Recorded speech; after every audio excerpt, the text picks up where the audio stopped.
Esta es la octava, por fin es viernes y como le decía al principio, son días ya estos que se acercan al fin de semana donde podemos ver las cosas desde distintos ángulos y sobre todo permitirle al cerebro que se expanda hacia otros horizontes.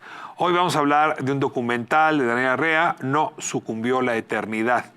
Es el retrato, dice la sinopsis, de las batallas íntimas de dos mujeres que aguardan a sus desaparecidos.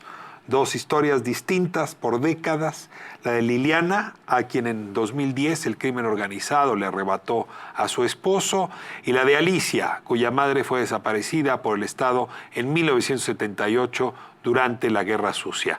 Ambas se encuentran en este documental para mostrar los conflictos de la memoria y su lucha cotidiana por no desaparecer de la vida. Le agradezco muchísimo a la escritora Sandra Lorenzano, que como lo está haciendo ya recurrentemente, visite su espacio para compartir reflexiones. Y fuiste tú la que elegiste hablar de este documental. ¿Por qué, Sandra? ¿De qué va No sucumbió la eternidad? Hola, hola a todas, a todos. Hola, Ricardo, y gracias por la invitación nuevamente. No sucumbió la eternidad es un documental de 2017 que cuenta estas dos historias que acabas de decir, la historia de Alicia de los Ríos, hija de Alicia de los Ríos, una militante de la Liga 23 de septiembre, que en 1978 es secuestrada y desaparecida por el Estado mexicano. Y la historia de Liliana Gutiérrez, una chica joven, recién casada, embarazada de pocos meses, cuyo marido viajaba de manera más o menos regular con el hermano, Arturo se llamaba el marido, viajaba a la frontera para comprar mercadería que luego traían, ropa, en fin, estas cosas que se compran para traer después a la Ciudad de México y se ganaba la vida así. Cuando están en Tamaulipas, los desaparecen. Algunos creen que fueron los Zetas, porque fue 2 días después de la masacre de San Fernando, de los 72 migrantes. ¿Y de qué va realmente este documental? Es un documental absolutamente conmovedor, porque es el planteo, primero un planteo político que me parece importante y que apareció también en los nuevos datos de desaparecidos del país, que es por pensar en los desaparecidos que registramos a partir del 2006, de la llamada guerra contra el narco de Felipe Calderón, nos olvidamos de los desaparecidos de la década de los 70. Esto lo que hace es unir a los desaparecidos de la guerra sucia contra la guerrilla y a estos desaparecidos nuevos, donde siempre también el Estado está de alguna manera presente, ya sea porque ejecuta o porque omite ejercer justicia, y se concentra en la figura del desaparecido y sobre todo de los sobrevivientes. En este caso, estas dos mujeres, una hija y una esposa. Y la gran pregunta es, ¿cómo se vive con un desaparecido? ¿Cómo se sobrevive a la desaparición de un ser querido? Y entonces la respuesta, aunque es diversa, y ahora les voy a contar un poco, pasa siempre por el mismo lugar, y es el lugar de la capacidad de hacer memoria, de la capacidad afectiva y amorosa de estas mujeres y de la posibilidad de sentir que se puede en algún momento llegar a la verdad y hacer justicia.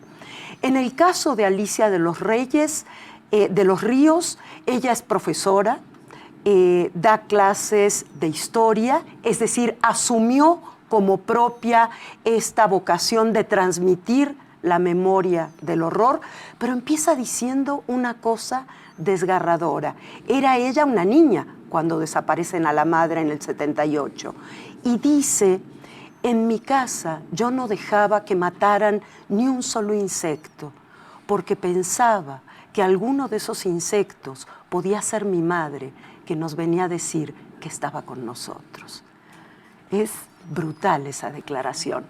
Y se relaciona, no se contrapone, sino que se vincula con la primera declaración de Liliana, que tiene en el momento que se empieza, que Daniel Arrea, que tiene una sensibilidad excepcional, hay que decirlo, empieza a filmarla, tiene este niño que tiene 3 años en ese momento, termina de 6 años, y dice, ¿cómo le cuento a mi hijo que su padre no está?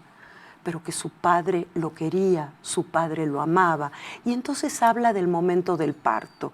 En el momento que ella llega a la clínica, por supuesto, como suele suceder, una de las primeras cosas que le preguntan es ¿dónde está el papá del niño?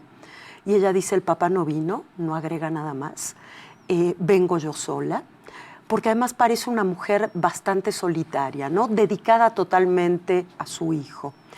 Y dice, lo único que le voy a pedir es que en el momento en que el bebé nazca, me lo pase porque lo quiero besar, ay, voy a llorar, lo quiero besar a nombre de su padre. Y entonces, conforme el tiempo va pasando y ella le transmite a este hijo el amor del padre, le va contando quién era, le muestra fotos, le muestra los tatuajes, todo el tiempo cuando, no sé, si se sientan a comer y el niño dice, no me gustan, qué sé yo, los tacos de pollo, ella dice, ¿sabes que a papi le gustaban mucho? ¿No? Y siempre es ese padre presente. En cambio, en el caso de Alicia, a ella los abuelos queriendo cuidarla, porque en realidad no se sabe realmente cómo cuidas mejor a un niño, ¿no? Los abuelos queriendo cuidarla le dijeron, tu madre se fue a estudiar fuera de México. Y entonces ella esperó eternamente que esa madre llegara. Entonces, ¿por qué me interesaba a mí hablar de este documental? Por varias cosas. Lo primero es para dar una respuesta desde el arte y la cultura a estos nuevos datos de desaparecidos que tenemos en México, los 31.637, digamos, repetimos esa cifra, aunque sabemos que esa cifra no es exacta. La que daba la Comisión Nacional de Búsqueda es 61,000. 61,000, ¿y qué dije? 31,000. Ah, no, 61,000, perdón. 61,000 nos daban la semana pasada. 61,637, aunque la metodología no está clara, se consideran, hay algunos que ya han aparecido y estaban desaparecidos, no se consideran. Eso, no voy a tocar ese tema que ya se ha hablado ampliamente, pero sí lo que significa que una obra artística, en este caso un documental, pero puede ser una novela, un poema, una obra de teatro, nos permitan ponerle rostro a aquellos que están buscando a sus seres queridos. No solo a los desaparecidos y no solo a los criminales, sino a estas víctimas silenciosas que son las familias de los desaparecidos, las familias de los asesinados. Y en este caso, además, arma toda una reflexión sobre la importancia de 3 elementos, que son los mismos 3 elementos que las madres y abuelas de Plaza de Mayo, con la gran experiencia, lamentable experiencia, ¿no? Dolorosa experiencia de haber sido de los primeros grupos en América Latina en salir a buscar a sus hijas e hijos o a sus nietos, a partir de la dictadura argentina y de los 30,000 muertos, por eso me salió el 30,000, el inconsciente se cruzó, perdón. Es el doble de los desaparecidos en Argentina. Y un poco más que los 20,000 que se dice de Chile, 3 ¿no? veces Chile. 3 veces Chile. Pero en este caso, tanto las madres y las abuelas como el documental y como la gente que se dedica al trabajo con desaparecidos, tienen 3 núcleos en torno a los cuales se organiza la reflexión y la lucha: memoria, verdad, justicia. Después podemos hablar de reparación del daño y de garantía de que la paz continúe. Pero me voy a quedar con los 3 primeros, que son los núcleos más fuertes. Memoria. ¿Qué es lo que se transmite? ¿Qué se transmite de la ausencia de alguien cuando no podemos cumplir ese ritual que los seres humanos tenemos necesidad de cumplir desde el origen de los tiempos, desde el origen de la especie, que es el ritual de acompañar a los muertos en su paso al más allá, al otro mundo, a como queramos decirlo. ¿Cómo hacemos para transmitir la memoria de seres a los que amamos que nos dicen que ya no están, pero cuyos cuerpos nunca hemos visto muertos? No sabemos dónde rendirles culto, no tenemos un lugar para llevarles flores o para hablarles o para lo que cada uno haga con sus muertos, ¿no? Yo les hablo, hay gente que lleva flores al panteón, hay gente que le lleva a los mariachis, pero necesitamos hacer ese ritual. Mientras no podamos hacer ese ritual, el duelo que se vive por un ser querido, desaparecido, muerto, no puede realizarse y por lo tanto queda algo incompleto. Entonces, ¿cómo se transmite la memoria? Tanto la memoria individual como la memoria social. ¿Qué memoria se transmite o qué memoria construye una sociedad a partir de las memorias individuales? Cuando esas memorias son memorias dolidas porque el ausente nunca pudo regresar. Porque fíjate que una de las cosas que más se ha trabajado con los familiares de desaparecidos es este dolor profundo de encontrar los restos, pero también la tranquilidad que da encontrar los restos. No aminora el dolor, pero permite cerrar un ciclo, permite cumplir ese duelo. Hay una historia maravillosa, terrible, ¿no? De estas historias que están registrando nuestros periodistas, hombres y mujeres que están haciendo un trabajo excepcional. En este caso es una historia que cuenta Paula Mónaco Felipe, que además es hija de desaparecidos en la Argentina y aquí se ha dedicado a este tema, donde dice una familia salvadoreña que no había encontrado a su hijo, le decían que estaba desaparecido, era víctima de la matanza de San Fernando, Tamaulipas, y cuando les dicen que encontraron el cuerpo, lo encuentra el equipo argentino de antropología forense, y entonces dicen queremos ver ese cuerpo. Y no pueden viajar a México porque no tienen dinero, y entonces les ofrece la fiscalía mandarles las cenizas. Y ellos dicen no, porque ya sabemos que han engañado a mucha gente con las cenizas. Y entonces el equipo argentino de antropología forense, sede México, que después podemos hablar de eso, va a El Salvador, les toma una muestra de sangre para hacer el análisis de ADN y comprueba que esos restos tienen 96% de coincidencia, de posibilidad de ser el hijo. Entonces la madre dice, no podía parar de llorar, pero al mismo tiempo les agradezco enormemente que me hayan permitido enterrar a mi hijo.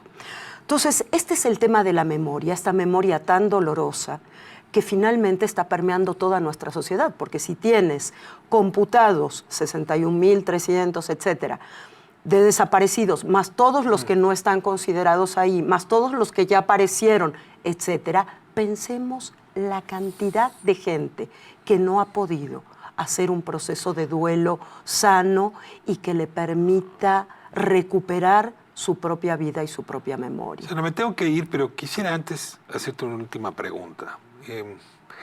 Si uno mira qué ha ocurrido con la sociedad argentina después de tantos años, o sea, sí estamos hablando de casi 35, 40 años. 43 años, ¿no? Del comienzo. Del comienzo, ¿no? Y estamos hablando de más años todavía en el caso chileno, y todavía son sociedades que siguen mirando ese episodio como fundacional. ¿Cómo va a ser México en el 2060? Es una buena pregunta. Cuando tengamos que explicarnos, por lo menos a la fecha actual, 61.000 muertos, 300.000 desaparecidos en una década.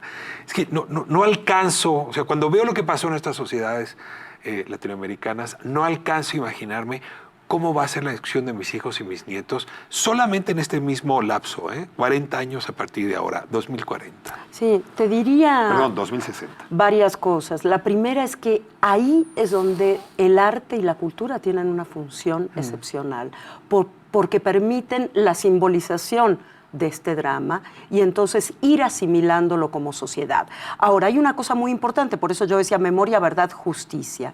Mientras no conozcamos la verdad Y por lo tanto, mientras no se pueda hacer justicia, ahí coincido contigo, que es la verdad la mandataria sobre la justicia, no la autoridad. Totalmente de acuerdo con eso. Mientras no logremos eso, no podemos cerrar las heridas.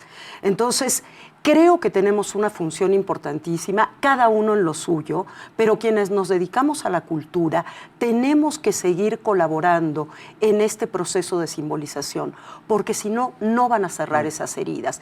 Y mucho de lo que sabemos de la historia del mundo, lo sabemos gracias a las obras de arte, lo sabemos gracias a la literatura, a la pintura. Entonces, no necesariamente todo queda registrado en los documentos que tienen los peritos. Mucho está siendo registrado por el periodismo, por el arte.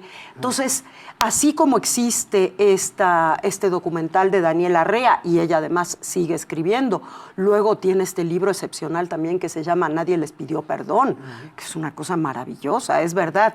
Pero, por ejemplo, el título del documental No sucumbió la eternidad está tomado de un poema. A ver, ¿cierras con eso? Cierro con eso. ¿Nos lees? Un poema de Raúl Zurita, el gran poeta chileno, que habla de por qué no sucumbió la eternidad. Es muy rápido. Dice, no nos hemos perdido. Infinitas batallas nos preceden, incontables cadáveres hinchándose sin fin bajo las lluvias, y músculos y tendones rotos emergiendo como sueños entre los botones de tierra. Nos preceden veraces campos, fértiles trigales abonados solo con sangre, siglos enteros labrados a destiempo, generaciones igual que árboles quemándose en la tormenta. Pero nosotros no nos perdimos. Entre las luces de las estrellas que no llegaron a destino y los ojos húmedos que chirriaron ardiendo en las antorchas, entre las cenizas de los cuerpos aún pegadas a los muros, entre los mares derrumbándose y las falsas Ítacas refulgiendo frente a nadie, nosotros no nos perdimos. Miles de otras naves nos esperaban, océanos de muertos nos querían llevar consigo. Sirenas, como racimos, nos llamaron con su canto, pero nosotros no nos perdimos. Y por eso ningún cadáver, ni ningún grumo de sangre que cantó cuajado en el hueso, ni ningún tendón roto vendido en el canasto, ni ningún amanecer asombrado entre los verdugos, ni ninguna ruina ni naufragio dejó de encontrar el cielo que es nuestro y es de todos. Porque nos encontramos, no sucumbió la eternidad. Porque tú y yo no nos perdimos, ningún cuerpo, ni sueño, ni amor fue perdido. No sucumbió la eternidad. El poema es de Raúl Zurita, el gran poeta chileno, Premio Nacional de Poesía en Chile. Si quisiera yo ver el documental con el mismo título, No sucumbió la eternidad, de Daniela Rea, ¿dónde puedo verlo? Mira, hasta hace muy poco estaba en la Cineteca Nacional, lo proyectan muy seguido y le podemos pedir a Daniela que nos proporcione Gran la admirador dirección. de Daniela, así es que me has sembrado una invitación próxima. Vas a ver, es maravilloso y es de esas obras imprescindibles en este momento, justamente para que no sucumba la eternidad. Sandra Lorenzano, siempre con tu talento, yo diría un talento que permite transitar de distintos campos de lo humano, ¿no? La literatura, desde luego, el periodismo, pero siempre con un mismo compromiso. Y darle voz a quienes hoy están sepultados bajo el silencio es quizá una de las principales responsabilidades que tenemos en esta generación. Sandra, muchísimas gracias. Gracias, Ricardo. Nos vamos a corte de vuelta.